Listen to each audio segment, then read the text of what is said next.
হাওড়ার নরসিংহ দত্ত কলেজে র্যাগিংয়ের video viral. Kasba কাণ্ডের পর এবার হাওড়া কলেজে র্যাগিংয়ের অভিযোগ সামনে আসছে। প্রাক্তন ছাত্রের বিরুদ্ধে এই অভিযোগ খোদ কলেজ প্রিন্সিপালের বিরুদ্ধে এবং কলেজে বহিরাগতদের প্রবেশে বাধা দিলে হুমকির অভিযোগও সামনে আসছে। হাওড়ার নরসিংহ দত্ত কলেজে র্যাগিংয়ের অভিযোগ এবং র্যাগিংয়ের ভিডিও ভাইরাল। ইতিমধ্যেই ভাইরাল হচ্ছে সেই ভিডিও। কসবা কাণ্ডের পর এবার হাওড়া কলেজে র্যাগিংয়ের অভিযোগ।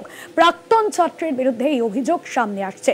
খোদ কলেজ প্রিন্সিপাল সেই ছবি আপনাদের সামনে তুলে ধরছি। ভাইরাল ভিডিওর সেই ছবি। কসবা কাণ্ডের পর এবার হাওড়া কলেজেও র্যাগিংয়ের অভিযোগ সামনে আসছে। প্রাক্তন ছাত্রের বিরুদ্ধে এই র্যাগিংয়ের অভিযোগ, সেই ছবি আপনাদের সামনে তুলে ধরছি এবং সেখানকার পড়ুয়াদের কিভাবে হেনস্থা করা হয় সেই ছবিও আপনারা, সেই ভিডিও আপনাদের সামনে তুলে ধরছি।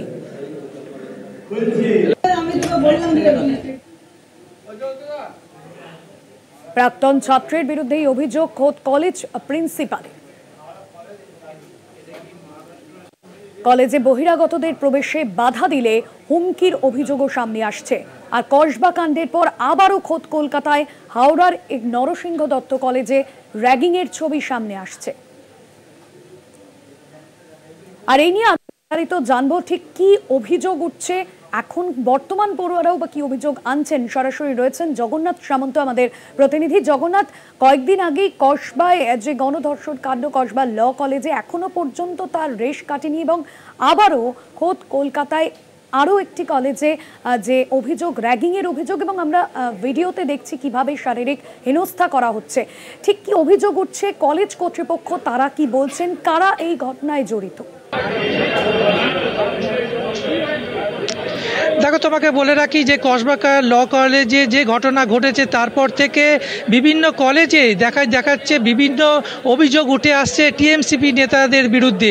অর্থাৎ হাওড়া সেই অভিযোগ একেবারে সরাসরি চলে এলো এবং সোশ্যাল মিডিয়ায় সেই ছবি ভাইরালও হয়েছে। তবে ছবিটা খুব পুরনো হলো, 2010 সালে ডিসেম্বর মাসে এই ছবিটা। কিন্তু যে একাধিকবার এই সৌভিক রায় টিএমসিপি নেতা, তার বিরুদ্ধে অভিযোগ করা হয়েছিল এবং কলেজ যে প্রিন্সিপাল সোমা বন্দ্যোপাধ্যায়, তিনি কলেজে আসতে বারণ করেছিলেন মিটিংয়ের পর।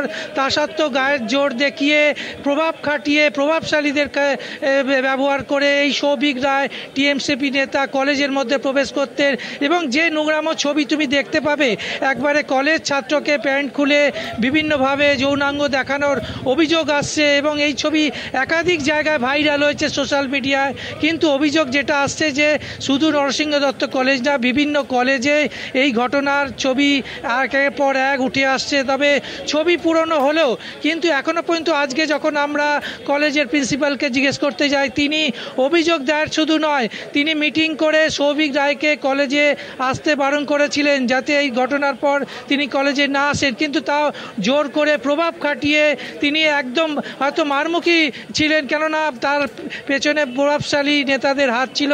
তিনি অরূপ রায় ঘনিষ্ঠ বলে জানা যাচ্ছে এই সৌভিক রায়। তবে সৌভিক রায়কে জিজ্ঞেস করা হলে তিনি বলে তিনি এই ঘটনার সঙ্গে যুক্ত নয়। তার ছবি কোনোভাবে এই ছবির সঙ্গে বিরোধী দলনেতা, অর্থাৎ 26 সালে ভোট বিরোধী দলনেতারা তারা যুক্ত করে তাকে কালিমালিপ্ত করার চেষ্টা করছে। কিন্তু যে ছবি ভাইরাল হয়েছে তুমি দেখতে পাবে একবারে নোংরামো ছবি, যে একবার র্যাগিংয়ের অভিযোগ। অর্থাৎ কলেজে টিএমসিপি নেতাদের বিরুদ্ধে একের পর এক র্যাগিংয়ের অভিযোগ আসছে এবং নরসিংহ দত্ত কলেজের যে টিএমসিপি অফিস আছে সেই অফিসে শিলতানির অভিযোগও আসে।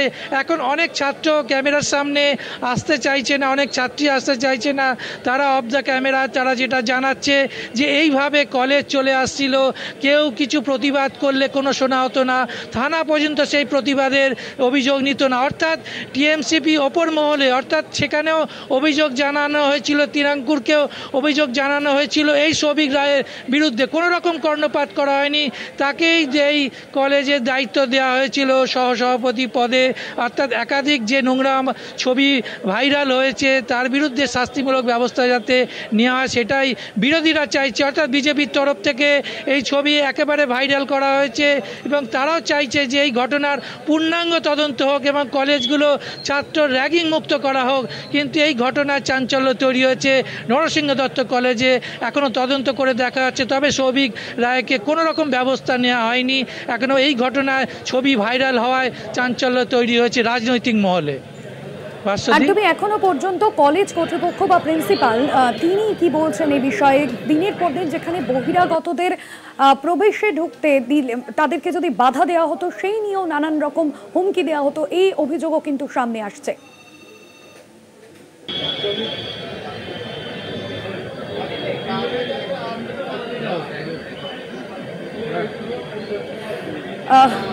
ধন্যবাদ জানাবো জগন্নাথ। সরাসরি ছিলেন আমাদের প্রতিনিধি জগন্নাথ সামন্ত।